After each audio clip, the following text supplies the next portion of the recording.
Imagine the worst child you could think of. Now take that child, intensify the evil, put her in a dress, and then you've got Mary Bell, the girl that liked to murder and mutilate her victims. We're heading to the UK today, back in time to May the 26th, 1957, Tyneside, Newcastle, England. Mary Flora Bell was born. Handed to her mother, Elizabeth Bell, better known as Betty, she would try and push her newborn away, shouting, "Get that thing away from me!" Not a great start for Mary Bell, and it certainly wouldn't improve. Her mum, Betty, was a well-known local prostitute. Having Mary at the age of 17, the identity of Mary's biological father isn't certain, but the man that she would call Dad was William Bell. He'd married Betty when Mary was just a baby, but with Mary's line of work being in the sex trade and no proof, nobody's sure. Bill wasn't any better for Mary. He was a vicious drunk, showing no remorse when he'd beat the air out of her lungs and the bruises into her skin. Bill was a real lowlife, committing many crimes in his time, but Bill was most notably charged with armed robbery. Betty would leave for work regularly, heading to Scotland, Glasgow, leaving the family for long periods of time with the abusive Bill. But home life was even worse when Betty wasn't working. She would physically and mentally abuse the young Mary. Numerous times Mary would have accidents, falling from a first floor window, and another one would be when she accidentally ingested high levels of medication. Mary's family were rightfully suspicious that Betty was the one harming her child. Maybe these issues will help force the little hand which would go on to carve her initials in her victim's flesh. Mary's aunt recalled that she'd even have to intervene to prevent the sale of Mary from Betty to another woman. The woman involved was claimed to have had mental health issues and was infertile. This is just another act of neglect in a long line of abuse from Betty to Mary, and if you thought that was the worst of it, then I'm afraid you're wrong. Mary would also be subjected to vile assaults from the age of 5. These awful encounters were organised by her mother. All of this would leave Mary noticeably withdrawn, disturbed and violent. Sources would claim that on several occasions Mary would get in fights with other children, attempt to strangle them. Even one time she was reported to have tried to force sand down another girl's throat. One incident in particular was especially pronounced. May the 11th, 1968. A 3-year-old boy would be left to play with Mary, and in what his parents assumed was an accident, this toddler would come crashing down to the ground after falling off the top of an air raid shelter. The following day, 3 mothers would go to the police. Mary had allegedly choked their daughters. The police would talk to her, but no further action was taken. Now, the naivety of so many involved in this case is truly astounding.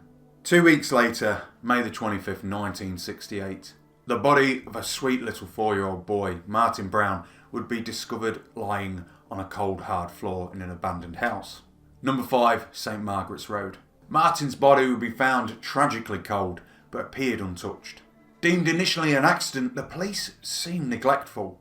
2 boys off on a scavenging hunt trying to find old scrap wood would find Martin under a window with an empty bottle of aspirin nearby.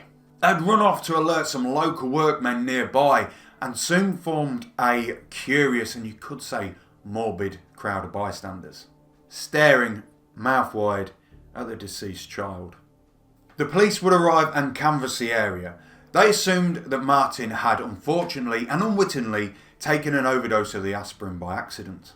There was blood spots and saliva running down to his tiny chin, but no sign of struggle. One of the local workers, John, said that he attempted CPR on Martin Brown. It's claimed that the workman saw Martin with cookies only a mere hour before. 2 girls were shooed out of the house gawking at Martin's body.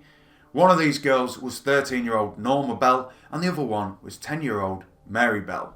These 2 weren't related, however. Quickly and weirdly enough, gleefully, they ran to Martin Brown's aunt's house, alerting her, stating that one of her sister's children had had an accident and was covered in blood. The post-mortem was conducted and disproved the police theory of an overdose, but there wasn't enough evidence to give a clear cause of death, leaving Martin's case open. It appears suspicious, but there's insufficient evidence to really nail down a cause of death. Little did they know that Mary had lured this poor boy to his death. Allegedly, she would tell him that he had had a sore throat, where she would go to massage it for him, and then tightening and tightening until the little boy could no longer resist. The day after Martin was found on Mary's 11th birthday, Mary would have an event-filled day full of spite and drama. Almost like a birthday present to herself in her own warped, twisted, narcissistic little mind. Now she had crossed the line of murder, her ego was inflated. She couldn't be held back. The now 11-year-old took to beating on her best friend's little sister, so much so that her father had to grab Mary and physically throw her out of his house. Herself and Norma would then break into a nursery on Woodland Crescent. They'd be pulling the tiles off the roof, tearing books, flipping tables, getting ink and paint and smearing it all over. Notes were left at the scene. Now, the handwriting's awful and the spelling's not much better, but what can be made out of these remarks was such as this. I murder so that I may come back. We did murder Martin Brown. Fuck up, you bastard. The police and staff passed this off as childish, prank-like behaviour.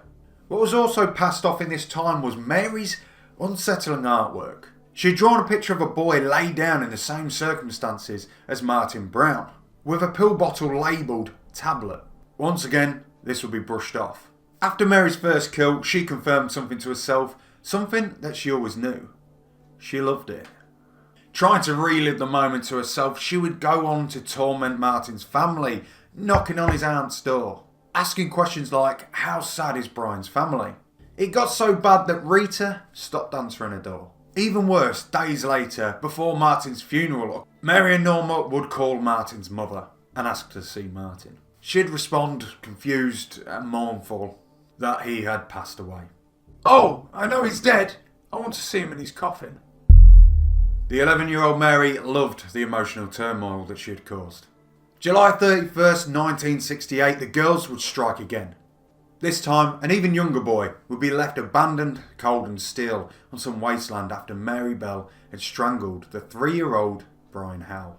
The crime was not far from where the previous victim had been left. Mary and Norma weren't done at that. They would return to the body of the child to commit some sadistic acts. They carved the letter N into the infant's belly with a razor blade, which they later changed to M. These were the initials of the girls.